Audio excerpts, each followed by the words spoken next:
અમદાવાદમાં સતત બીજા દિવસે અનેક વિસ્તારો જળબંબાકાર થયા છે। નિકોલ પાસેના મધુમાલતી આવાસ હજુ પાણીમાં ગરકાવ થયો છે તો મધુમાલતી આવાસમાં ઘૂંટણસમાં પાણી ભરાઈ ગયા છે।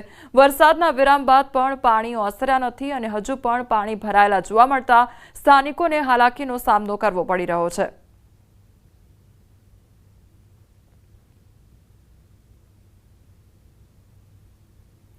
અમદાવાદના અનેક વિસ્તારો પાણીમાં ગરકાવ થઈ ગયા છે। લાંબા એસપી રિંગ રોડ પર પાણી ભરાઈ ગયા છે તો કાર ડૂબી જાય તેટલા પાણી ભરાઈ ગયા છે તો સતત વરસાદ વરસવાને કારણે ઠેર ઠેર પાણી ભરાઈ ગયા છે। ત્યારે આ દ્રશ્યો પણ સામે આવ્યા છે કે જ્યાં કાર ડૂબી ગઈ હોય તે પ્રકારની પરિસ્થિતિનું નિર્માણ થયું છે કારણ કે રોડ રસ્તા પર એટલા પાણી ભરાઈ ગયા છે। વાહન ચાલકોને વાહન હંકારવામાં પણ મુશ્કેલીનો સામનો કરવો પડી રહ્યો છે।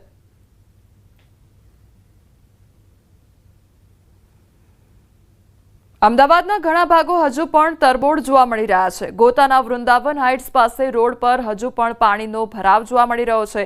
ગોતા વંદે માતરમથી જગતપુર તરફ જવાના રોડ ઉપર વૃંદાવન હાઇટ્સ પાસે વરસાદી પાણી ભરાઈ ગયા છે। લોકો વરસાદી પાણીમાંથી પસાર થવા માટે મજબૂર બન્યા છે। તો અમદાવાદના ગોતા વિસ્તારના દ્રશ્યો સામે આવ્યા છે કે જ્યાં વરસાદ વરસવાને કારણે રોડ રસ્તા પર પાણી ભરાઈ ગયા છે જેના કારણે રોડ પર વરસાદી પાણી ભરાતા વાહન ચાલકોને હાલાકીનો સામનો કરવાનો વારો આવ્યો છે। તો વૃંદાવન હાઇટ્સ પાસેના દ્રશ્યો છે કે જ્યાં આગળ ઠેર ઠેર પાણી ભરાઈ જવાને કારણે લોકોને સમસ્યાનો સામનો કરવો પડી રહ્યો છે। તો 2 દિવસ અમદાવાદ શહેરમાં વરસાદી માહોલ જામ્યો છે। અમદાવાદના ઘણા ભાગો હજુ પણ જળબંબાકાર જોવા મળી રહ્યા છે। શહેરના ચાણક્યપુરીના ઘણા ભાગો તરબોળ થયા છે। ચાણક્યપુરીના રસ્તા બેટમાં ફેરવાઈ ગયા છે તો રોડ પર હજુ પાણી ભરાયેલા જોવા મળી રહ્યા છે। વાહન ચાલકોને ભારે હાલાકી થઈ રહી છે। વર્ષોથી અહીં પાણી ભરાવાની સમસ્યા છે તો ICIA ભવનની બાજુમાં જ જળ ભરાવની સમસ્યા સર્જાઈ છે।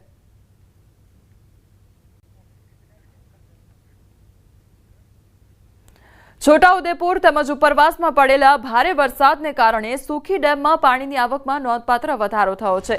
સ્થિતિને ધ્યાનમાં રાખીને તંત્રએ 5 નંબરનો ગેટ 30 સેન્ટીમીટર ખોલી 1000 ક્યુસેક પાણી ભારજ નદીમાં છોડ્યું છે। નદી કાંઠાના વિસ્તારોમાં પાણીની સંભાવના રહેતા તંત્રએ લોકોને એલર્ટ રહેવા માટે સૂચના પણ આપી દીધી છે।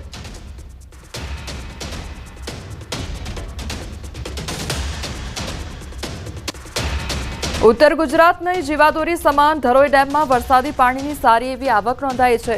ગત 2 દિવસ દરમિયાન ઉપરવાસમાં સારો વરસાદ થવાના કારણોસર પાણીની જળ સપાટી 617.60 ફૂટ સુધી અને જળ સ્ટોક 83.40% જેટલો નોંધાયેલો છે। હાલમાં પાણીની આવક 1150 ક્યુસેક છે અને ચાલુ મહિનાનું રૂલ લેવલ 618 ફૂટ છે એટલે કે 618 ફૂટ વટાવ્યા બાદ નદીની અંદર દરવાજાઓ ઓપરેટ કરીને પાણી છોડવામાં આવી શકે છે। ડાઉનસ્ટ્રીમની અંદર હેઠવાસમાં તમામ સાબરમતી નદીના પાણી જે જિલ્લાઓમાં વહન થતું હોય છે એ 7 જિલ્લાઓના કલેક્ટરને પણ આ અંગે જાણ કરવામાં આવેલી છે જેથી કરીને નીચાણવાળા વિસ્તાર અને રહેણાંક વિસ્તારની અંદર તકેદારી હાથ ધરવામાં આવે।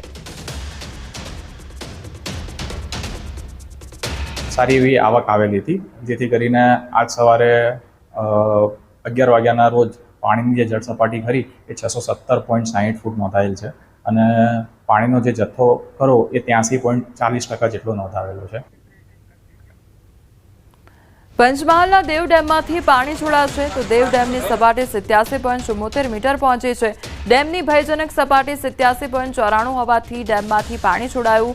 અનિવાર્ય નદી કિનારા પાસે રહેતા નાગરિકોને સાવચેત રહેવા માટે અપીલ કરવામાં આવી છે તો સલામત સ્થળે ખસી જવા તંત્રની તાકીદ કરવામાં આવી છે। વાઘોડિયા તાલુકાના કેટલાક ગામોને અસર પણ થઈ શકે છે।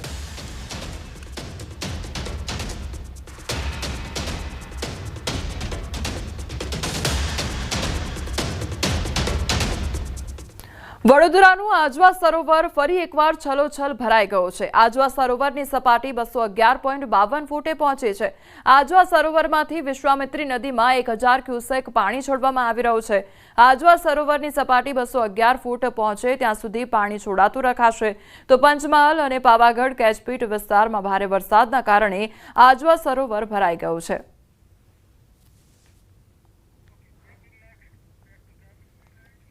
બાવળા તાલુકાના ઢેઢાલ ગામમાં ધોધમાર વરસાદ ખાબક્યો છે. વરસતા ગ્રામજનોએ ભારે હાલાકીનો સામનો કરવાનો વારો આવ્યો છે.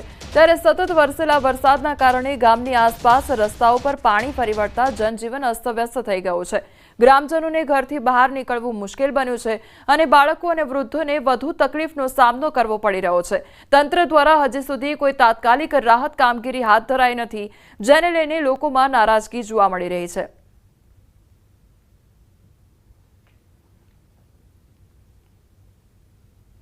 ખેડા મહેમદાવાદના કેશરા ગામમાં વરસાદના પાણી ફરી વળ્યા છે અને કેશરા ગામમાં રોડ પરથી ગામમાં જવાના રસ્તા પર ઢીચણસમા પાણી ભરાઈ ગયા છે. તો ગામમાં આવેલ પ્રાથમિક શાળા ઇન્દિરાનગરી તેમજ રબારી વિસ્તારમાં ઢીચણસમા પાણી ભરાયા છે. કેશરા ગામનો તળાવ ઓવરફ્લો થતા ગામમાં પાણી ભરાઈ ગયા. તો 9 ઇંચથી વધારે વરસાદને લઈને ગામમાં અવરજવર માટે ટ્રેક્ટરનો સહારો લેવો પડ્યો છે. ખેડા મહેમદાવાદમાં પડેલા 9 ઇંચ વરસાદથી શિક્ષણ કાર્ય પણ પ્રભાવિત થયું છે. મહેમદાવાદ તાલુકાની ગ્રામ્ય વિસ્તારની શાળાઓમાં વરસાદી પાણી ભરાઈ ગયા છે. આજે જિલ્લાની તમામ શાળા આંગણવાડીમાં શિક્ષણ કાર્ય બંધ છે. દેવકી વણસોલ પ્રાથમિક શાળામાં જ્યાં જુઓ ત્યાં પાણી જ પાણી જોવા મળી રહ્યું છે. તો દેવકી વણસોલ પ્રાથમિક શાળામાં ઢીચણસમાં પાણી ભરાઈ જતા રસોડા સહિતમાં પાણી ભરાઈ ગયા છે. હજુ પણ શાળા અને ગામના કેટલાક વિસ્તારોમાં પાણી ભરાઈ ગયા છે.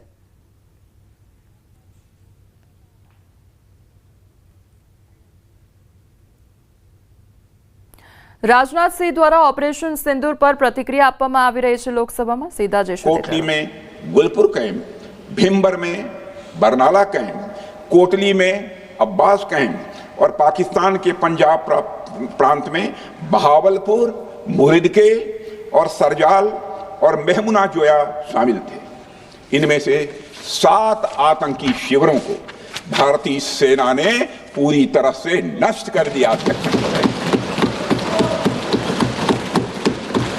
जबकि भारतीय वायुसेना ने मुरीदके और बहावलपुर को नेस्त नाबूद किया, जो लश्कर-ए-तोयबा और जैसे मोहम्मद के केंद्र हैं. पूरा ऑपरेशन मात्र, अध्यक्ष महोदय, जानकर पूरे सदन को प्रसन्नता होगी कि विद इन 22 मिनट्स पूरा ऑपरेशन समाप्त हो और हमने आतंकवादियों को उनके घर में घुसकर मारा. सशस्त्र बलों ने हमारी माताओं और बहनों के सिंदूर का बदला लिया और प्रत्येक भारतीय इस भावना से ओत-प्रोत हो गया. अध्यक्ष महोदय, मैं चाहूंगा कि पूरा सदन एक बार हमारे सेना के बहादुर जवानों के शौर्य और पराक्रम का.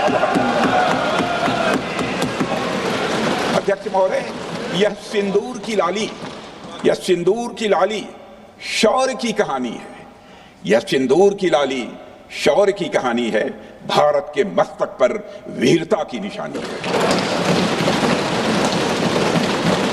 अध्यक्ष महोदय, सेनाओं ने अंधेरी रात होने के बावजूद हमले की सफलता के स्पष्ट एविडेंस भी जुटाए हैं. साक्ष्य है हमारे पास. अध्यक्ष महोदय, हमले के कुछ ही घंटों के भीतर एक प्रेस रिलीज और मीडिया ब्रीफिंग के माध्यम से इन्हें जनता की जानकारी के लिए जारी कर दिया गया था. मुझे यह पुष्टि करते हुए गौरव की अनुभूति हो रही है कि सशस्त्र बल अपने सभी मिशन ऑब्जेक्टिव्स को पूरा करने में पूरी तरह से सक्षम रहे और साथ ही कामयाब रहे. अध्यक्ष महोदय, 7 मई 2025 को हमले माने 1:35 के तुरंत बाद भारतीय डीजीएमओ ने हॉटलाइन संदेश के माध्यम से पाकिस्तान के डीजीएमओ यानी डायरेक्टर जनरल मिलिट्री ऑपरेशन से संपर्क किया और टेरर इंफ्रास्ट्रक्चर के खिलाफ हमारे हमले के रेशनल और मेथोडोलॉजी के बारे में पूरी जानकारी दी और यह तथ्य भी बताया ये हमले एस्केलेटरी नेचर वाले नहीं थे, माने इसको हम आगे नहीं बढ़ाना चाहते. जिन मुहि मारा तिन मुहि मारे. अध्यक्ष महोदय, जिस प्रकार प्रभु हनुमान ने लंका में अपनी रणनीति बनाई थी, उसी प्रकार हमने भी उन्हीं को निशाना बनाया जिन्होंने हमें नुकसान पहुंचाया था. हालांकि पाकिस्तान ने इस रेशनल को समझने से इनकार कर दिया और अगले कुछ दिनों तक सिविलियन और सैन्य ठिकानों पर गोलीबारी करके बड़े पैमाने पर सीज फायर वायलेशन करके स्थिति को एस्केलेट करने की उसने कोशिश की. अध्यक्ष महोदय, 7-8 मई 2025 की रात को क्लियरली आइडेंटिफाइड आतंकवाद संबंधी ठिकानों पर हमारे सफल ऑपरेशन के बाद, सफल हमले के बाद पाकिस्तान ने स्थिति को एस्केलेट कर दिया और अनमैन्ड एरियल सिस्टम और अन्य साधनों का उपयोग करके भारतीय वायुसेना के बेसेस, भारतीय वायुसेना के सेंसर्स और सेना के फॉर्मेशन हेडक्वार्टर से लेकर ब्रिगेडों तक पर भी उसने हमला कर दिया। हालांकि हमारी इंटीग्रेटेड एयर डिफेंस ग्रिड और काउंटर यूएस ग्रिड ने इन हमलों को सफलतापूर्वक विफल कर दिया। अध्यक्ष महोदय, यस-400 यमारसैन आकाश मिसाइल सिस्टम और एयर डिफेंस गन्स बहुत प्रभावी साबित हुई हैं। अध्यक्ष महोदय, इस एस्केलेशन पर हमारा जवाबी हमला स्विफ्ट, प्रोपोर्शनेट और नवातुला था। अध्यक्ष महोदय, जिसमें 8 मई 2025 को केवल चुनिंदा पाकिस्तानी एयर डिफेंस सिस्टम और सेंसर नेटवर्क को प्रिसीजन गाइडेड मिशन द्वारा, म्यूनिशंस द्वारा जो है टारगेट किया गया।